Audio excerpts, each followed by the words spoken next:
I was born in a very religious family. I was surrounded by sages, saints, and saviors of mankind. I lived with masterminds, murderers, thieves, rapists, conmen, name it.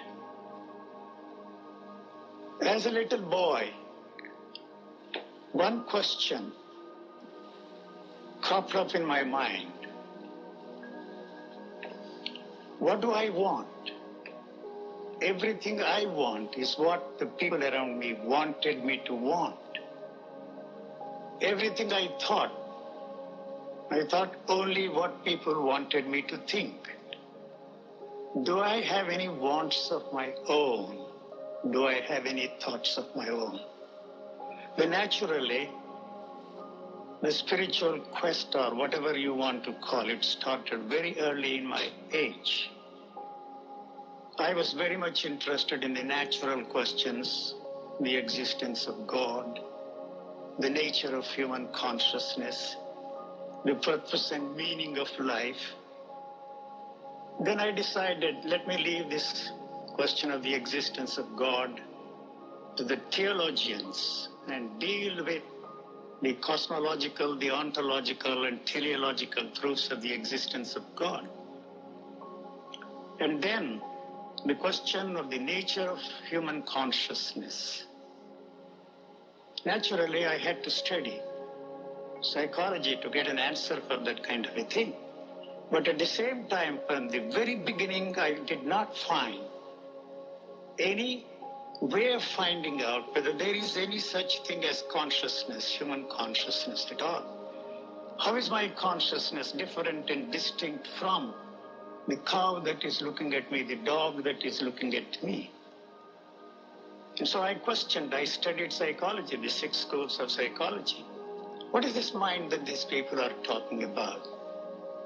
I don't see any mind. And then I decided to go to my professor just before my final examination. I did my psychology along with philosophy. Philosophy was my major and psychology was minor. That was just before the examination, and I put this question to him. He was probably surprised to see me just before the examinations, and I asked him the question, is there a mind? I don't see any mind. Then he was the only one who gave me a very satisfactory, plain, blunt answer. You should never ask this basic question. You have to take it for granted that there is such a thing as mind. If you want your degree, the master's degree, you write whatever you have memorized, and then you will get a degree and you will add names to it. And then the question of the meaning and purpose of life intrigued me always. I didn't see any meaning.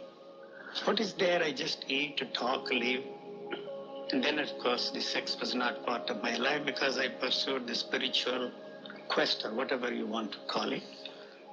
And naturally, the denial of sex, celibacy, continence was very essential for spiritual pursuit. I was really interested in enlightenment.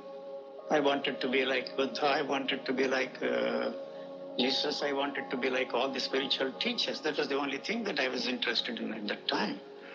And nobody could help me, and nobody could give me these answers I wanted for myself. I had no way of finding out the answers for myself and by myself. And every teacher I approached said, you have not done enough. You have to do more and more of the same, and you will find out the answers for yourself and by yourself. So that left me with hope. And more hope, nothing happened. So I am not exaggerating when I say that I have learned nothing. That is an exaggeration, precious little, either from spiritual teachers or from secular teachers. So this question haunted me. What do I want? What do I want?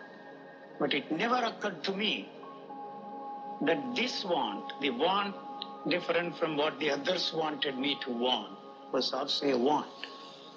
So what do I do to get what I want? So the only way I could find an answer was to think. So then it occurred to me that wanting and thinking are one and the same.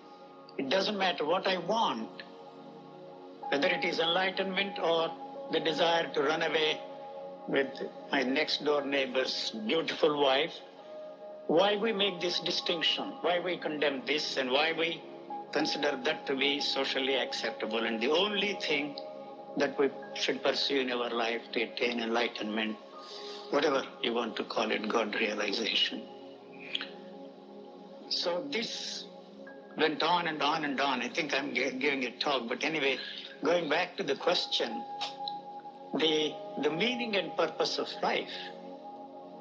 Let me tell you, one 96-year-old man visited me. He was so weak, frail, and he could not walk, and he sat on a two-wheeler and came all the way. He heard of me.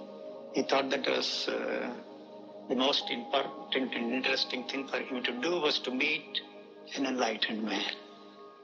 Well, anyway, I didn't know how he thought that I was an enlightened man. He asked me this basic question, what is the meaning and purpose of life? Then I asked him, you are 96 years old. You have written a lot of books, mostly on the meaning and purpose of life. And if you have not found out the meaning of life and the purpose of life in 96 years, well, hell, you are going to find out the meaning and purpose of life. I don't know if there is any meaning of purpose in life. So when you want to know the meaning of life, we really do not know what they really want to know.